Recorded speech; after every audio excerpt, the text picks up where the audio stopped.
Donc une présentation également assez rapide, enfin concise. Donc sur le thème de l'amélioration des connaissances et l'innovation, le développement de connaissances sur les digues et les problématiques qui les concernent. Donc pour resituer le contexte, d'abord donc une nécessité d'amélioration des connaissances pour la gestion des digues et des systèmes d'endiguement, donc qui découle notamment du fait qu'on a des ouvrages anciens qui ont un vécu complexe et rarement documenté malheureusement. Donc là c'est des généralités, j'ai déjà dit pas mal de choses tout à l'heure, mais je vais quand même répéter pour replanter un peu le contexte. Une hétérogénéité des ouvrages due à la grande longueur et à l'utilisation de matériaux locaux souvent variables le long du linéaire. Des ouvrages faits pour retenir l'eau mais qui sont rarement mis en charge. Donc on a des fortes incertitudes sur leur fonctionnement en charge, même si on les suit régulièrement. Un manque de connaissances sur certains mécanismes de dégradation, de détérioration des ouvrages, des scénarios complexes, des enchaînements de mécanismes donc, dans ces scénarios dont on ne comprend pas encore tous les aspects. Des systèmes de protection contre les inondations au fonctionnement hydraulique parfois difficiles à analyser du fait de leur complexité, avec beaucoup d'ouvrages qui les composent. Comme on l'a vu tout à l'heure, des systèmes d'endiguement peuvent être composés de pas mal d'éléments qui se complètent pour faire fonctionner l'ensemble. Donc l'amélioration de la connaissance, en fait, mon objectif, c'est la réduction des incertitudes dans les résultats de l'estimation de la performance du système qu'on va réaliser. Donc elle vise l'amélioration de l'aide à la décision in fine, comme le montre ce diagramme là, qui est en fait un diagramme qui est issu à la base de l'International Levy Handbook, qui en fait déroule toute la démarche d'analyse de risque. On voit qu'on a tout un tas de thématiques sur lesquelles on doit travailler quand on veut évaluer la performance de son ouvrage pour in fine mieux le gérer, et que là est clairement mis en évidence dans le cadre rouge l'estimation des lacunes qui subsistent dans les connaissances. Une estimation, je crois que je vais en parler plus tard, des lacunes qui portent sur les données, mais aussi les méthodes et les analyses qui sont menées. Voilà. Donc ces lacunes, elles portent sur l'ensemble des sujets qui sont traités pour estimer la performance du système d'endiguement. Donc là, c'est la méthodologie d'analyse de risque qu'on a développée chez RSTA, où on a hiérarchisé les différentes... On a formalisé en fait la démarche d'analyse de risque à travers les différentes études élémentaires, les différents points qui sont à traiter pour arriver à évaluer le risque. Et donc chacune des études qui sont ici peuvent faire l'objet d'amélioration de la connaissance. C'est les disciplines classiques, les problématiques classiques qu'on a analysées dans les études qui sont menées pour le diagnostic des ouvrages. Voilà. Et ensuite, bien sûr, ça permet d'améliorer la connaissance et l'évaluation de la sûreté des ouvrages, donc l'évaluation de la probabilité conditionnelle de défaillance et la caractérisation des brèches et des inondations qui vont en résulter. Voilà, donc ces deux points rouges là, c'est vraiment deux points.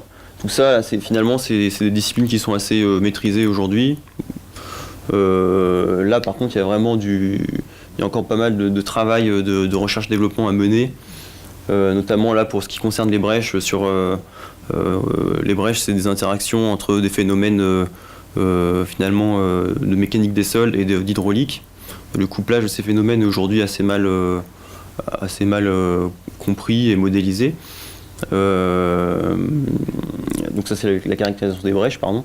Et là le premier point, donc c'est tout ce qui est en fait le diagnostic de digue à proprement parler, où il y a encore beaucoup de travail pour comprendre vraiment tous les mécanismes qui rentrent en jeu dans la défaillance des digues. Mais on progresse. Enfin, la science avance. Parce qu'il n'y a pas que nous. Donc les différents types de lacunes. Donc celles liées à la qualité des données d'entrée, comme je l'ai déjà un peu dit. Donc par exemple améliorer la résolution spatiale des informations, la précision des informations, actualiser des informations, l'actualité des informations, c'est-à-dire qu'on peut avoir des données mais finalement elles ne sont pas à jour, donc il faut essayer de les mettre à jour de manière à ce qu'on ait une donnée qui soit la plus pertinente lorsqu'on réalise un diagnostic. Donc je pourrais donner beaucoup d'exemples, mais je ne sais pas si au niveau du temps j'ai le temps. Bon. Donc la résolution spatiale, donc là l'exemple qui est donné, c'est par exemple on a une certaine connaissance géotechnique d'un ouvrage, mais forcément c'est assez ponctuel, enfin forcément ou pas, mais donc on peut à travers des campagnes de géotechnique avec une résolution spatiale plus forte, c'est-à-dire des sondages réalisés avec un maillage plus resserré, arriver à une connaissance beaucoup plus aboutie du système. La précision des informations, c'est après, pour faire ce type de levée, par exemple, là, en géotechnique, on a certains outils qui ont des capacités plus ou moins fortes, selon les outils plus ou moins bonnes selon les outils qu'on utilise, et donc arriver à caractériser les ouvrages avec une meilleure précision, quoi. Par exemple, là, pour la topo, avoir une résolution en Z plus élevée, forcément, ça donne des meilleures informations pour ensuite réaliser tout ce qui est modélisation hydraulique, par exemple, ou suivre le déplacement d'un remblai avec une grande précision.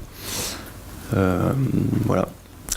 Donc les actions possibles et complémentaires pour réduire ces lacunes, c'est bien sûr réaliser, tout le monde va penser réaliser des reconnaissances spécifiques, mais on a également avant ça la possibilité de réaliser des études historiques et de recherche d'archives, parce qu'on a, comme l'a dit Élodie Perrichon, elle en a parlé, il y a beaucoup de choses, beaucoup d'informations qui finalement ont disparu, mais qui peut-être existent quelque part. Donc faire des études historiques avec de véritables historiens qui sont capables d'aller rechercher efficacement dans les archives, ça peut être quelque chose de très intéressant pour dans le cadre d'un diagnostic de digue ou d'une analyse de risque.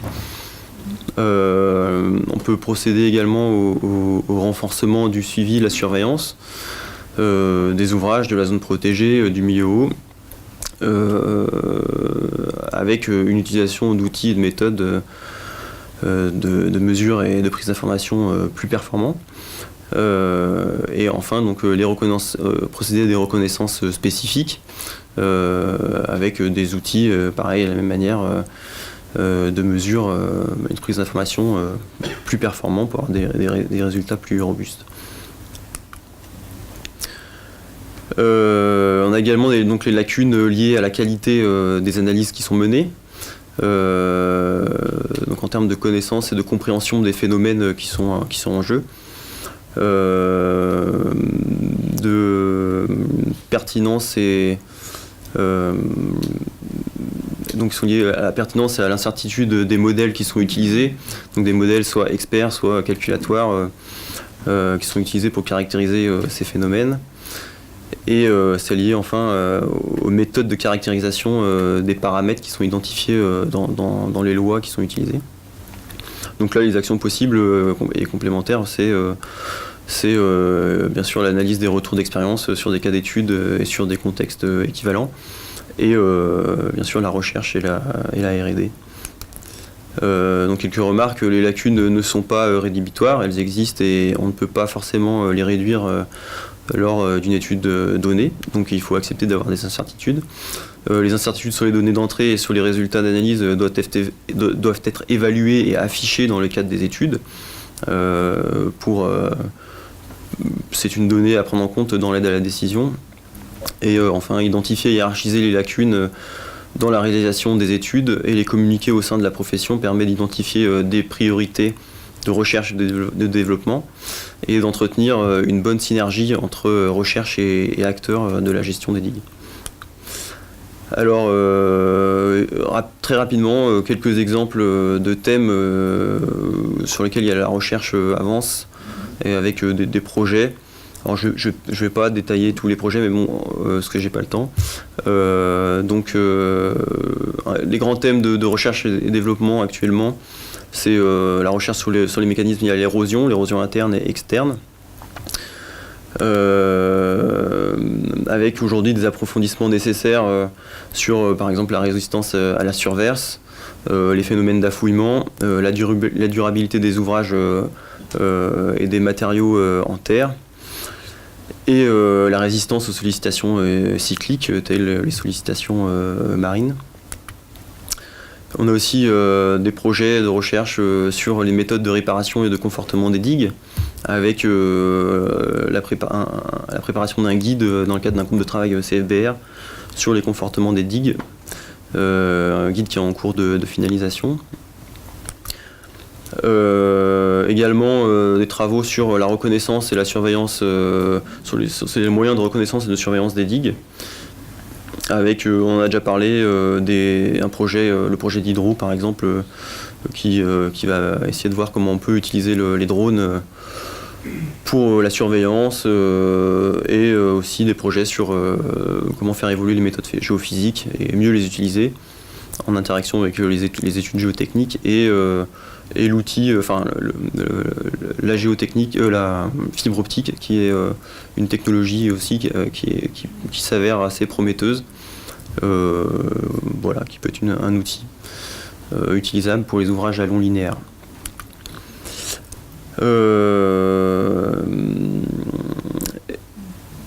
Et donc là, c'est la même chose. Voilà, donc en conclusion, on manque encore beaucoup de connaissances, bien sûr, sur la nature des ouvrages et la compréhension des phénomènes qui les touchent, mais les gestionnaires sont globalement dans une démarche d'amélioration continue de la connaissance de leurs ouvrages. Les chercheurs cherchent. Et on peut tout de même évaluer la performance et le risque en faisant appel à l'expertise. Et là aussi, sur ces aspects formalisation de l'expertise, il y a de la recherche pour justement arriver à mieux formaliser le dire d'expert et essayer de réduire les biais qu'on a dans ces dires d'experts.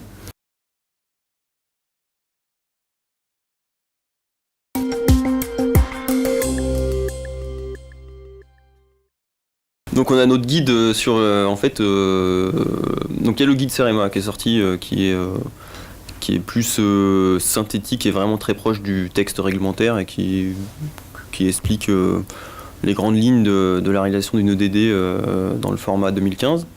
Nous on a un guide là qui est fini, qui va être publié d'ici la fin de l'année, qui est beaucoup plus conséquent, hein. C'est un guide qui fait 400 et quelques pages avec les annexes, et donc qui va beaucoup plus loin sur la technique, sur les ouvrages, sur les différents types d'ouvrages, etc. Et qui propose une méthodologie d'analyse de risque pour les systèmes d'endiguement, qui est dissociée du cadre réglementaire, mais qui peut être utilisée dans le cadre réglementaire, et qui comporte un cahier des charges pour la réalisation des EDD en utilisant la méthode qu'on propose.